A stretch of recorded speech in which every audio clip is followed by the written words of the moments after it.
Unfortunately, the systems are so good that they last for 20, 30 years. Then it's very difficult to upgrade them because it's very costly, as mentioned. And well, my story is what I've prepared for today, kind of unconventional, and I was saying, once upon a time, there was a very happy manager who went home without worrying what could happen at the night. He trusted team, he trusted his computers, that everything is running as expected. But in these days, they are long gone. You know, he's expecting horrible phone call at the night that the power plant stopped because they lost complete control. We've seen a couple of power stations like that already, where the operator had to press an emergency push button and just stop the plant. Well, and my question here is, do you really want to happen to you? I think you don't want it at all. Then every single day we can see a lot of attacks, as you mentioned. And I would say this video is absolutely clear and only show us where we are at.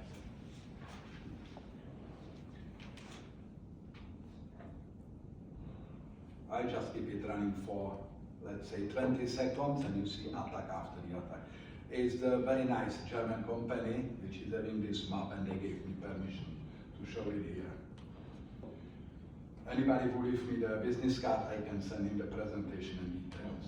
Okay, now what is a cybersecurity?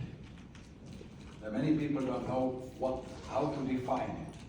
And in my opinion, this is how individuals and organizations reduce risk and impact of cyber attacks. In other words, we need to be prepared if something goes wrong.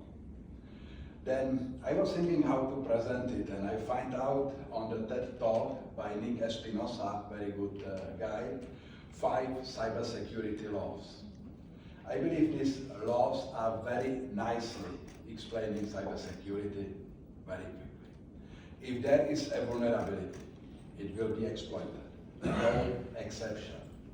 Everybody remember, I'm sure, the famous Stuxnet, which broke down the Iranian enrichment facility. And by the way, the Stuxnet can still be downloaded from the internet. It's on the GitHub. Okay, cybersecurity rule number 2. Everything is vulnerable in some way. You buy a new controller, you think it's safe out of the box. It isn't. Just imagine you buy your Windows, how long time you need to update them when you start them.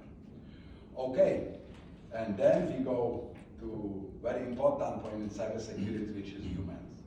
Humans trust, even if they shouldn't. I will have on the end of this presentation very nice example. But humans are actually 100% of cybersecurity attacks. They are behind each of them. Therefore, they should not be trusted. Okay, cybersecurity law number 4. With innovation comes the opportunity for exploitation. Here I have a very nice example from the control systems. In recent days, the safety functions of the turbines are being integrated with the controllers, which means that if by accident somebody changes one bit, or if adversary or upset employee change in engineering, your turbine will not trip. And here I keep asking, isn't it safer to have old-fashioned, I've discussed this beyond on the LinkedIn, to have 95 have old controller which have immutable memory program that you can touch it and approved by TIF as in good old times. That, in my opinion, should be regards to the modernization, innovations. Okay, and cybersecurity law number 5. When you are in doubt, see law number 1. When there is vulnerability, it will be exploited. There is no exceptions for it. Well, I've spent over 2 decades myself working with DCS systems, and I've been in many, many power stations worldwide, as I said, with customers all over the planet, and I had a lot of discussions with your peers. And what really strikes me is, and with deep concern, there are no cybersecurity measures in place at many, many power stations. Well, And now I've been talking about the cybersecurity laws. Then let's look into the vulnerabilities. In power station, you have many systems. You have like a turbine controllers, you have engineering tools like a Semantic Manager or ES680, lot of networking gear. Well, many OEMs, even if you buy latest, greatest, newest system, tell you it's safe, quite safe. And as cybersecurity law number 2 say, everything is vulnerable. You can't trust anything. On the next few slides, I will show you the vulnerabilities of DCS system we work with. I mean, some people won't be happy to see it, but PLC, like this one, is responsible to control your turbines, take about safety functions. You can bring it down by just accessing this website, or just add 14 bytes to block 0, and it will stop at exact date you want. All these things are these vulnerabilities. Well, we compiled this list with our cybersecurity tool, which we did for a couple of sites already. And these vulnerabilities is not only S7, it's any manufacturer, be it the GE, be it any other controller. Simply, they are there. And now you think you hire company to make your controller better, to more efficient turbine. And are you sure that their employee will not put these little 14 bytes into this controller for, let's say, a couple of €1,000? Again, you should not be trusting the people. Well, now we have engineering tools. Again, they are unfortunately full of the vulnerabilities because they were built in 90s, in 2000s, when cybersecurity was not a big issue. And by the way, the first one is our famous Stuxnet, which you can download from GitHub directly if it's not there. And again, I'm saying third-party contractor can't download it. Will it be even noticed that it's implemented in your system? Nobody will notice. You should not trust the humans. And now we are going even much more. The networking is must for your system. You can't do anything. There are firewalls, there are the networking switches, other gear like routers and so on. I'm sorry you can't read it because there's so many of them. But would you trust your DCS system connected to the internet via a firewall which can be exploited within minutes? You know, cybersecurity law number 1. If there is vulnerability, it will be exploited. That's my message to all manufacturers. And now, what to do about it? Do you still believe that your system is really safe? You might get trips for weeks, months, and you even doesn't know where they are coming from. Your PLCs will trip, oh, why? No idea, there's no logs, no evidence. Well, and I say this, because there is no quick fix. You should become IT company to be able to fix all these vulnerabilities.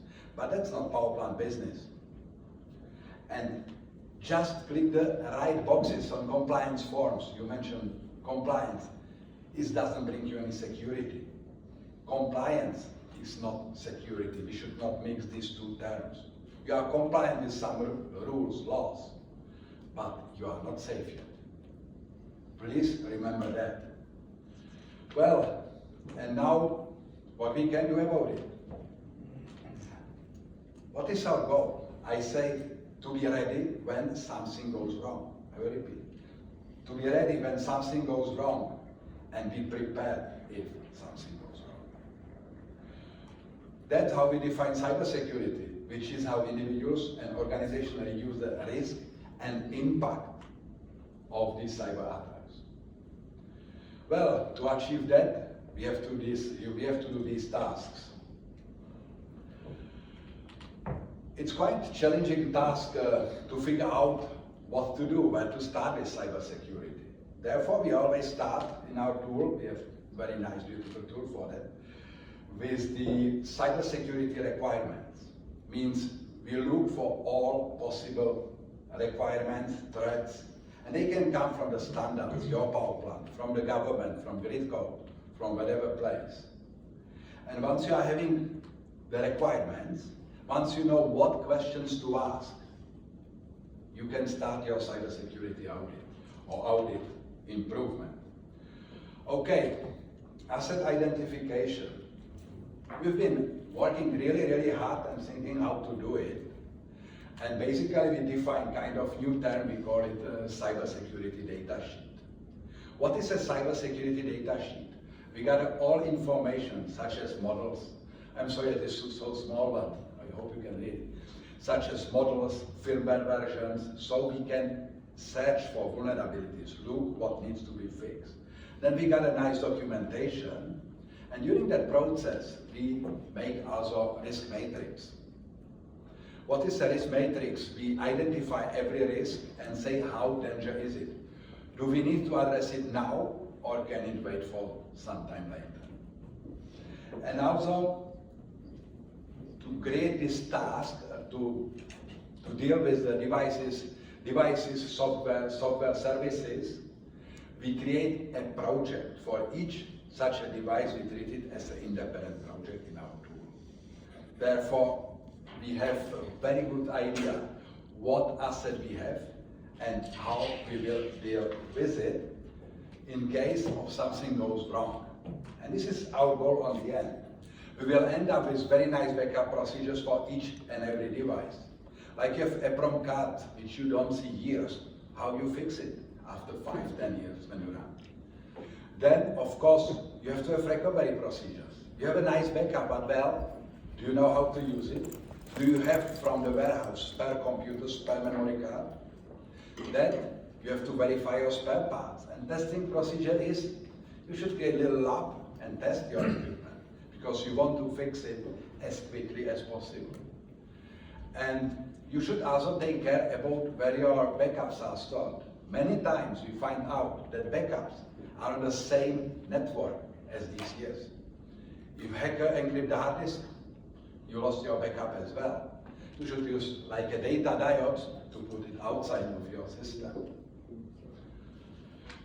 Okay, and now I will switch. What is the cost of cybersecurity? It's not about return on investment. Cybersecurity is about cost of inaction. How much will cost you if you do nothing? That's the cost of cybersecurity. How you can calculate it? Loss of production, which number you know probably, which is pretty high. Lot of penalties during unavailability. Demands for ransoms. A hacker which encrypted your hard disks will ask you, let's say, for $500,000. And then you have all the other costs like employees' hours, the OEM support. And these costs can go very easily very high. And I have a quote here. Every article written about breach since ever is article about cost of the inaction. Therefore, when you speak to your financial people or the company's owners, you should say it's cost of inaction, not return on investment. That's how we should see the cybersecurity costs. And now, what you will choose? Option A, downtime with horrible losses, or option B, taking your cybersecurity seriously. Well, may I ask you for help? May I ask for one thing? Can you borrow me a cable? Yes, I can do that. It's no problem. Okay, thank you. This kit you can buy for $50 a piece, the cable. Each of these cable looks absolutely genuine. You can't distinguish.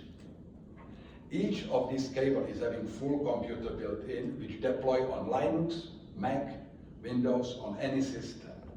And this is what might happen. This is our little demo device with one of these cables.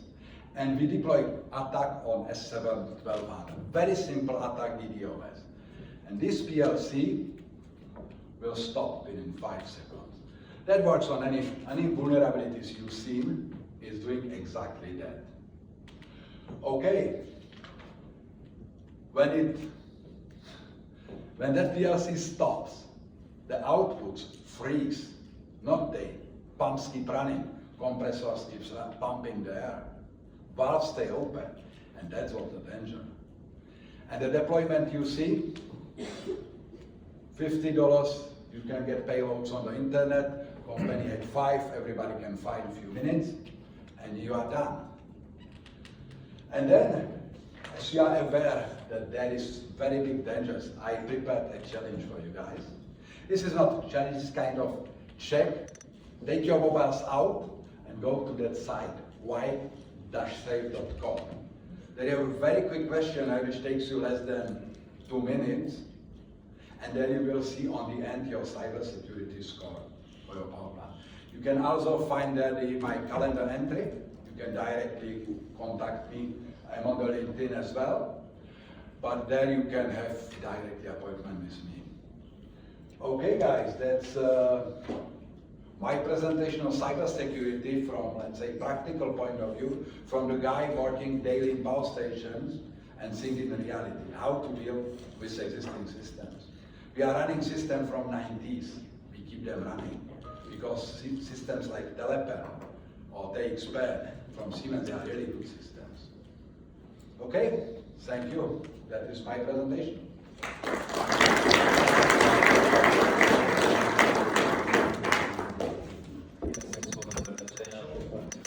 Are there any questions directly to the presentation?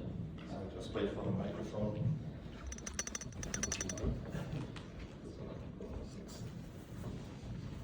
Oh, Thank you, Peter. directly Did discuss it many times ago. Yeah. The vulnerability list you've shown goes back to 2012. It goes many down systems. from- That means that in the meantime there's been patches available for the OT devices. So it means that if you want to have a current overview of vulnerability, you need to have a list of product portfolio elements. The vulnerabilities assigned, corrected with the CVSS scoring system environmental variable, and with the latest patch version. Then you have a good overview. Yeah, correct. Look, the vulnerabilities what I found, or with what I shown today, they were found in the system installed in 2016. And that system, T3000 in Indonesia, let's say to be concrete, it's still having all these vulnerabilities, unfortunately. And you know, many times there are not even fixes, but as we have nice discussions on LinkedIn about CVE, is a beyond, then, well, it's two coins. I just saying, law number 1, if there is vulnerability, it will be exploited. You say depends on the condition. It always will be exploited. That's I noticed this because the customer sent me the list in Indonesia. Okay, more questions? Thanks, man. Now it's jobs, huh? Any more questions? Oh. Not the case.